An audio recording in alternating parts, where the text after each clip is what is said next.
ये चैप्टर 2 है हमारा और वीडियो सेकंड है। पहले वीडियो में हमने परिभाषाएं देखी थी, तो भारतीय दंड संहिता जो है उसके रिलेटेड चीज़ें हैं। तो यहाँ पर हम देखते हैं कि होता क्या है कि अपराधी के बारे में बताया गया है कि मृत्यु दंड जब दिया जाता है अपराधी को, या आजीवन कारावास दिया जाता है, या कारावास भी दो तरीके के होते हैं। एक तो कठोर श्रम के साथ कारावास दिया जाता है और एक सादा कारावास दिया जाता है। एक संपत्ति का संपरण हो सकता है, जुर्माना हो सकता है, कोई भी सामुदायिक सेवा का भी आपको दंड दिया जा सकता है। तो हर मामले में मृत्यु का अगर दंड दिया गया है तो सरकार को ये अधिकार है कि अपराधी की सहमति के बिना भी वो सरकार है उस दंड को थोड़ा कम कर सकती है। या किसी को अगर आजीवन कारावास भी दिया गया है तो आजीवन कारावास को भी अपराधी की सहमति के बिना यहाँ पर इसको कम कर सकती है, मतलब जो दंड है उसको यहाँ पर कम किया जा सकता है। इसके बाद में देखें कि केंद्र सरकार है, समुचित सरकार जो वर्ड यहाँ पर यूज किया जाता है, समुचित सरकार मतलब केंद्र सरकार से रिलेटेड है कि मृत्यु का कोई दंड दिया गया है तो संघ की कार्यपालन शक्ति का विस्तार यहाँ पर किया गया है कि किसी विधि के विरुद्ध अपराध के लिए अगर उसको दंड दिया जाता है, ठीक है, या राज्य की सरकार है उसके अंदर कोई दंड दिया गया है राज्य सरकार के द्वारा, चाहे वो मृत्यु दंड हो या राज्य की कार्यपालिका शक्ति का के अकॉर्डिंग किसी विधि के विरुद्ध, मतलब लोग के विरुद्ध कोई अपराध इस तरीके किया हो जिसमें मृत्यु दंड देना पड़ेगा।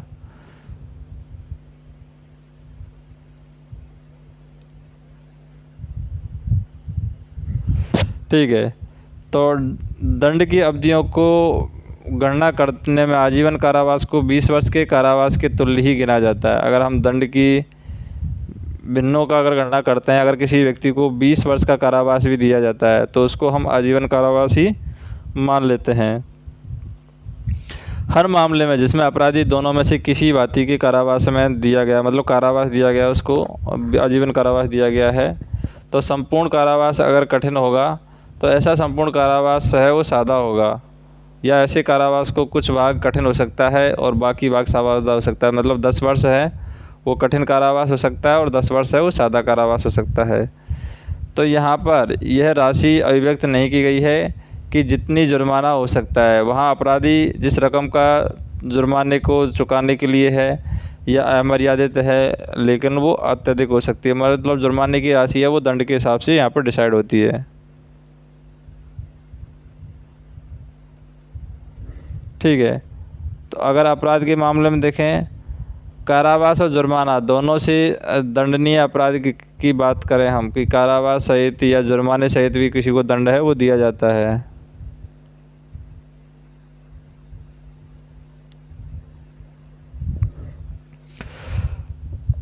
कारावास या जुर्माने में हम देखें, अपराधी जुर्माने जब दिया जाता है अपराधी को, तो जुर्माना इस तरीके से दिया जाता है कि अपराधी जो है उस जुर्माने को देने में सक्षम हो, या फिर जुर्माना नहीं दिया जाएगा तो कारावास यहाँ पर दिया जाएगा, या दोनों भी यहाँ पर दिया जा सकता है। यदि अपराधी को कारावास या जुर्माना दोनों से अगर दंडित किया गया है तो यह अवधि जो है जिसके लिए जुर्माना देने में उसको दिया गया है अपराधी को, उसको न्यायालय है वो निर्देश दे सकता है। तो कारावास की उस अवधि के लिए 1/4 से अधिक नहीं होगी, जो भी अवधि होगी, तो अपराध के लिए वो अधिकतम नियत है उसकी 1/4 से अधिक नहीं होगी।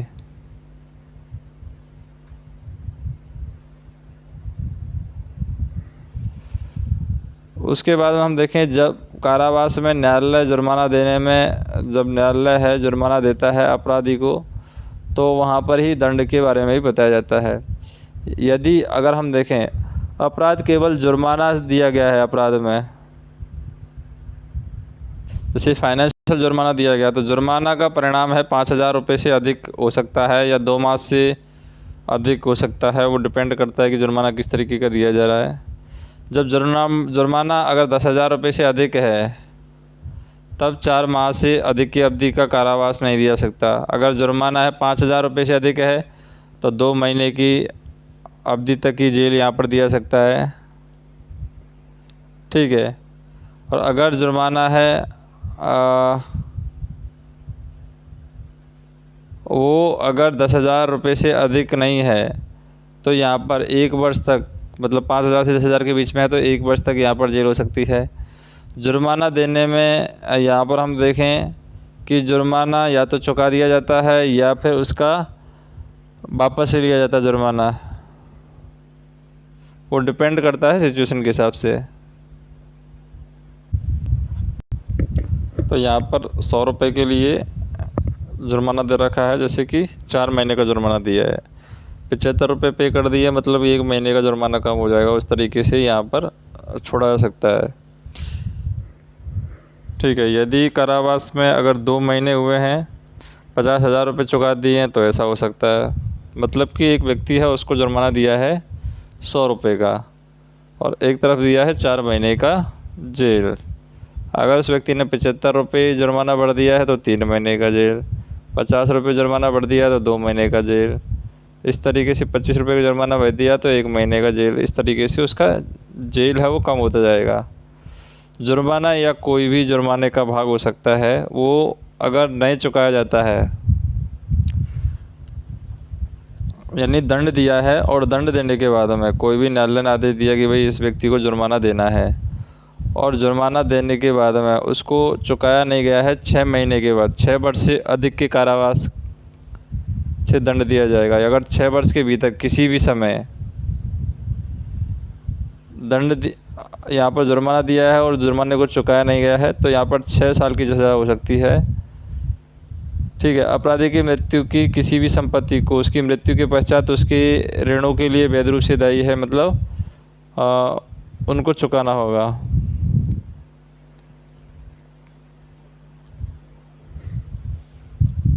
कई अपराधों से मिलकर बने अपराध के लिए दंड की अवधि भी यहाँ पर दी हुई है, क्योंकि कई अपराधों से मिलकर कोई भी अपराध बनता है, बड़ा अपराध बनता है।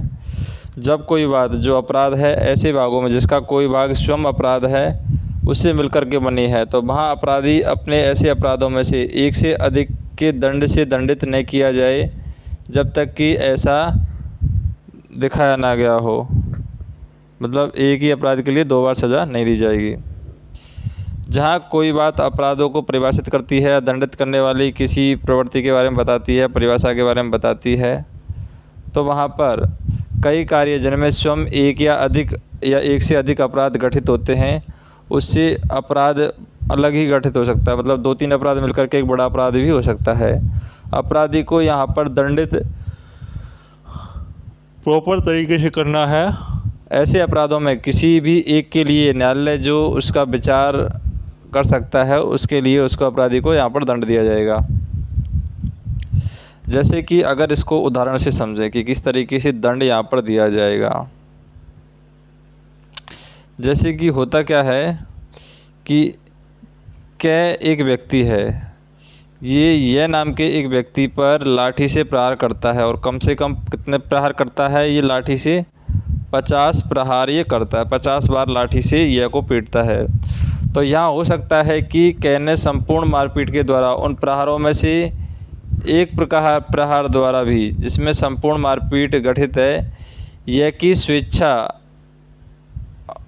उपहति का हारित करने का अपराध किया है। यदि के हर प्रकार के प्रहार के लिए दंडित होता है, मतलब एक बार की लाठी के लिए जैसे प्रहार का उसको दंड दिया जाएगा, चाहे एक प्रहार किया हो या 50 प्रहार किया हो।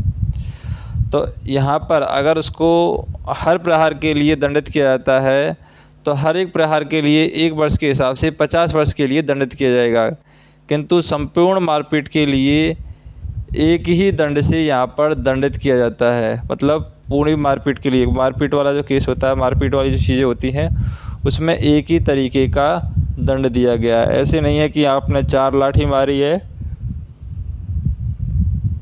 तो आपको कम दंड दिया जाएगा, 1 लाठी मारी है तो कम दंड दिया जाएगा। उसमें यहाँ पर पूरा जो दंड दिया जाएगा वो मारपीट के लिए यहाँ पर दंड आपको दिया जाने वाला है। किंतु यदि उस समय जब यह को पीट रहा है, ठीक है, जो है वो यह को पीट रहा है, अब यहाँ पर मैं आ जाता है, मैं इस दोनों के मामले में हस्तक्षेप करता है और मैं पर प्रहार करता है, क्योंकि ये बीच बचाने के लिए आ गया, और है इस पर भी प्रहार कर देता है। पहले यह पर प्रहार कर रहा था, अब मैं पे भी ये प्रहार करता है। जो यहाँ मैं पर किया गया प्रहार है इस कार्य का भाग नहीं है, क्योंकि ये तो इसको पीट रहा था यह को, लेकिन मैं बीच में आया तो उसको मैं को भी पीटने लग गया, जबकि इसको एक्चुअली कै को मैं को पीटना नहीं था, लेकिन वो मैं बीच में आ गया तो वो उस कार्य का भाग नहीं था, फिर भी वो पिट रहा है। तो इसके द्वारा कै को ये को यहाँ पर पीट रहा था, इसलिए कै ये को जो दंड दिया जाता है एक दंड से, और मैं पर किए गए प्रहार के लिए दूसरे दंड से। मतलब कि एक बार तो ये को पीट रहा है इसके लिए दंड दिया जाएगा, और एक बार ये मैं को पीट रहा है इसके लिए दंड दिया जाएगा। मतलब 2 दंड यहाँ पर दिए जाएंगे, क्योंकि 2 बार गलती हुई है, सेम पर्सन के ऊपर नहीं हुई, 2 बार गलती हुई है। तो उन सब मामलों में जिनमें यह निर्णय दिया जाता है कि कोई व्यक्ति उस निर्णय के अपराध में एक अपराध का दोषी है, किंतु यह संदेहपूर्ण है कि वह उन अपराधों में से किसी अपराध का दोषी है, यदि उसको संशय लगता है यदि वही दंड सब अपराधों के लिए नहीं है, तो वह अपराधी उस अपराध के लिए दंडित किया जाएगा जिसके लिए कम से कम दंड दिया गया है। कई अपराधों में से एक के दोषी व्यक्ति के लिए दंड जो है, जबकि निर्णय में यह कथित है कि यह संदेह है कि वह किस अपराध का दोषी होगा, वो डिपेंड करता है। जब कभी कोई व्यक्ति ऐसे अपराध के लिए दोषसिद्धि ठहराया जाता है जिसके लिए न्यायालय को इस संहिता के अधीन उसे कठिन कारावास से दंडित करने की शक्ति है, तो न्यायालय क्या करता है, अपने दंड आदेश के द्वारा ये आदेश दे सकता है कि अपराधी को उस कारावास के जिसके लिए उसको दंडित किया गया है किसी या भाग के लिए जो कुल मिलाकर 3 माह से अधिक न हो, और मान के अनुसार या जो भी और निम्न जो भी स्टैंडर्ड है उनके अनुसार एकांत परिरोध में रखा जाए। यानी कारावास की अवधि है 6 माह से अधिक नहीं है तो 1 माह से अधिक समय हो सकता है, 6 माह से कम हो सकता है। यदि कारावास की अवधि 6 माह से अधिक हो सकती है और 1 साल से कम भी हो सकती है। यदि कारावास की अवधि 1 वर्ष से ज़्यादा है और 3 माह से कम है तो उसमें अपराधी को अलग रखा जाएगा। तो एकांत परिरोध के दंडादेश के जो दिए जाते हैं तो उसमें किसी विषय में 14 दिन से अधिक नहीं हो सकता दंड, वो डिपेंड करता है सिचुएशन के हिसाब से। और पूर्ण दोष सिद्धि के पश्चात अपराधों के लिए यहाँ पर दंड दिया जाता है। जैसे कि कारावास 3 माह से अधिक हो तो उस समय संपूर्ण कारावास के लिए 1 माह में एकांत, और 7 दिन से अधिक न हो तो एकांत परिरोध की कालावधियों के बीच में नहीं, कालावधियों से यहाँ पर देखा जाता है कि उनको एकांत में कारावास देना है या नॉर्मल कारावास देना है। जब कोई व्यक्ति भारत में किसी न्यायालय के द्वारा संहिता के अध्याय 10 या अध्याय 17 के अधीन 3 वर्ष या उससे अधिक की अवधि के लिए दोनों में से किसी बाती के कारावास से दंडनीय अपराध के लिए दोषसिद्धि ठहराए जाने के पश्चात उन दोनों अध्यायों में किसी अध्याय के अधीन उतनी ही अवधि के लिए वैसे ही कारावास दंडनीय किसी अपराध का दोषी है, तो हर ऐसे पश्चातावर्ती अपराध के लिए आजीवन कारावास या दोनों में से किसी बाती के अपराध से जिसकी अवधि 10 वर्ष तक हो उससे दंड यहाँ पर दिया जा सकता है। उसके बाद में हम देखेंगे नेक्स्ट चैप्टर है साधारण अपवाद, इसमें बाकी चीज़ें हैं वो हम नेक्स्ट वीडियो में देखेंगे। धन्यवाद।